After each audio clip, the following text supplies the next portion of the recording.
Hello and welcome to By the Numbers. I'm FM Tahiti and it is the end of the season and it is time to cull. To get rid of all the dead wood, which is almost all of the team, I feel at the moment, because I'm still a little bit bitter about not managing to actually challenge properly for promotion right at the end there. If we look at the table here, actually let's go to the proper view, shall we? The league table. Playoffs 11 finish. I don't care whether Ballyclare get through. I hope they don't. It's just really bitter. So obviously 22 games season. We finished in 6th place with 29 points and a goal difference of -1. 27 for, 28 against. If you look at the 4 table, we're not scoring anywhere near enough. Look at the against table, pretty middle of the road. The teams that are really managed to cut it down, like Limavady and Ballyclare, the ones who are getting promoted, the ones scoring tons like Donegal Celtic, but conceding a lot, weren't making much progress. So it's, defence is definitely where you win titles in this particular league, or it was this season. So 29 points. How does that, and -1 goal difference, how does that stack up to last year? Well, last year we were 8th, so we have improved a couple of places. We had -2 goal difference, so that's improved. And we had 26 points, so we were basically 1 goal, 1 win, better overall. We got 22, 24. Where are we? 27, 28. So our defence is slightly worse, but our attack was slightly better. Much of a muchness, really, overall. I looked briefly at our sort of XG. Our XG was getting up to about 1.8, 1.9. It was getting shy of 2, but we're kind of underperforming. Obviously, we've got 22 games in a season and we've only managed 27 goals. That's a bit of an undersell. And the big thing that I mentioned was with our keeper, Gibbons. 5 clean sheets in the league, 25 conceded in 21 appearances. Doesn't look terrible, but the most clean sheets in the league was 8 from other players. So he's not, a million miles away. But when we actually looked at the expected goals against, he was terrible. By the end of it, he probably shipped 9 extra goals. So his overall efficiency was sort of -9. Cost us 9 extra goals, which I think cost us a reasonable amount of points. If we managed to keep those goals out, then we'd have a goal difference of +8. Our defence would have been better than last year, and it would have been the league again, because I've forgotten the numbers. The full league.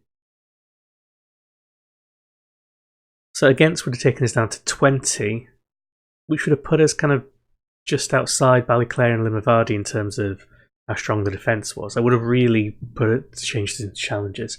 And that goes against is his fault. That's not the defence's fault. This is just based on what we'd expect to go in, what you'd expect to be saved, and how many actually did save from on-target shots. The defence, all they can do is try and reduce the amount of shots he has to face, which I think they were doing a reasonable job at. But basically, we've got the team into mid-table mediocrity. We were expected to be relegated last season, and we got 8th. Expected to be relegated this season, we got 6th.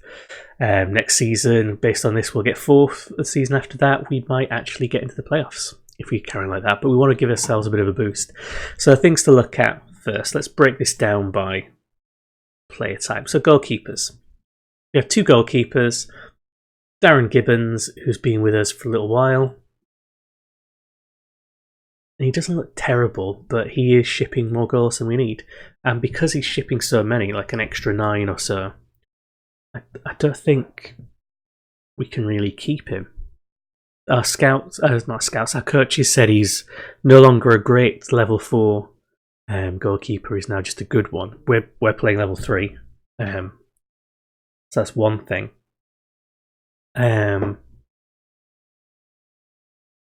And we've just established he's not very good, and his attributes in a few key areas look okay, but the rest are pretty pants. I think we can get rid of him and at least get someone who is as good. I've got a couple of players on the horizon. So Gibbons is going. Bradley is our youth one who came through. I started him in the last match. So, by the way, we played our last game of the season against Limavady and lost 3-0, but they are champions.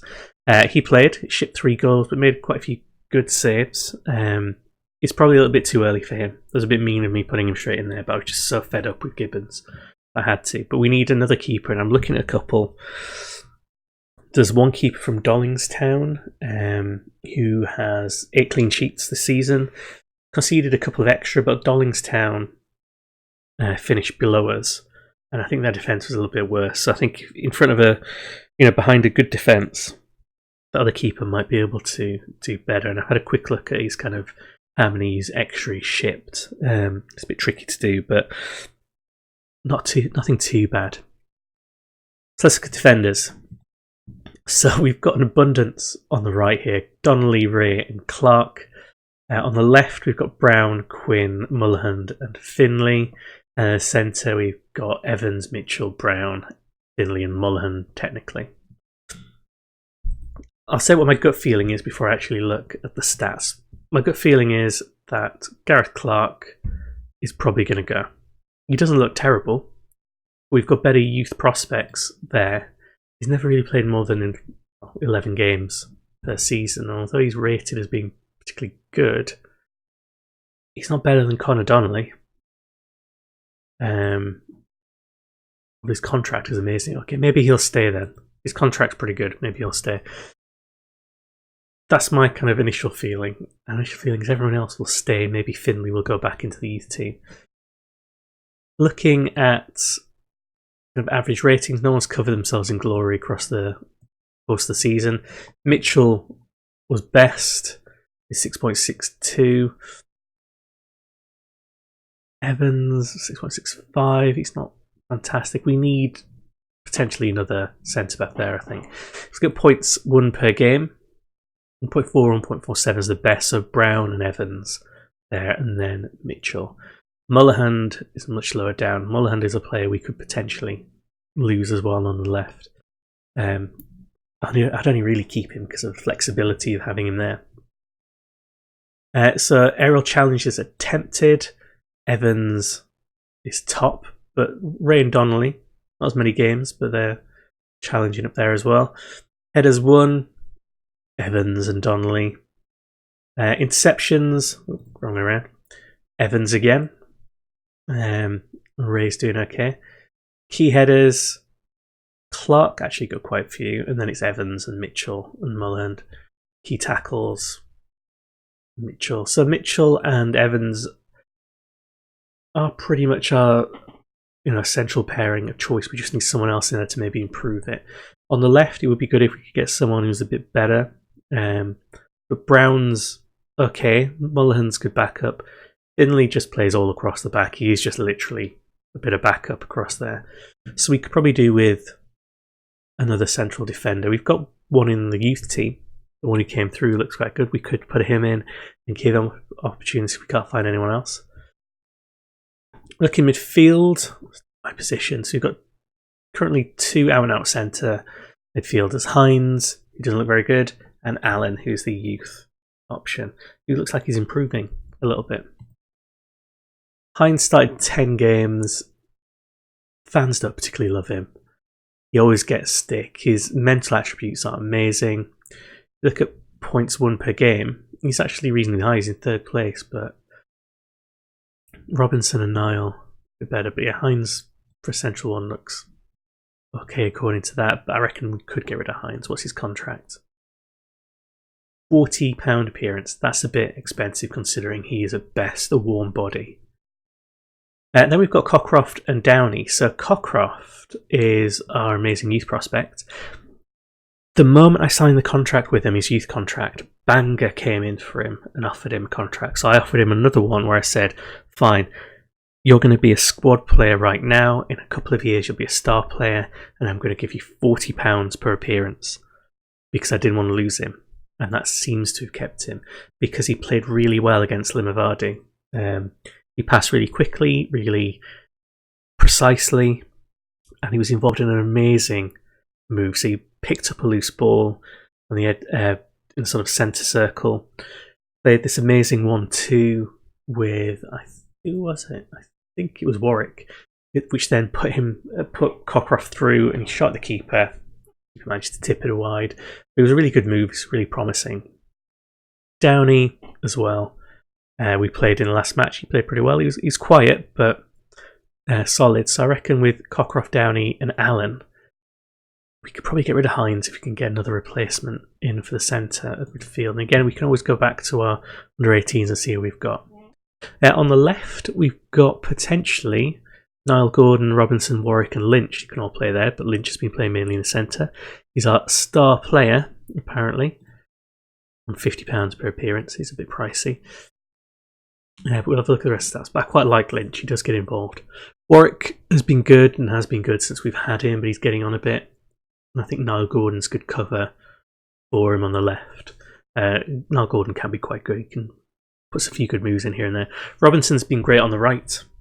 And we do have another right midfielder that we can call in from the reserves. We did also have Noel McManus, but he got poached from us before the transfer window ended. I'm not going to try and get Noel McManus back, but he was quite good. But we've got backup there. So midfield, I don't want to say I'm amazingly happy with, but I think we've got options then. If we look at some of the kind of more midfield things like this, if we look at key passes per 90, so 1.5 and 1.2, Niall Gordon and Paul Allen, actually, doing quite well there. If we look at let's look at assists per 90.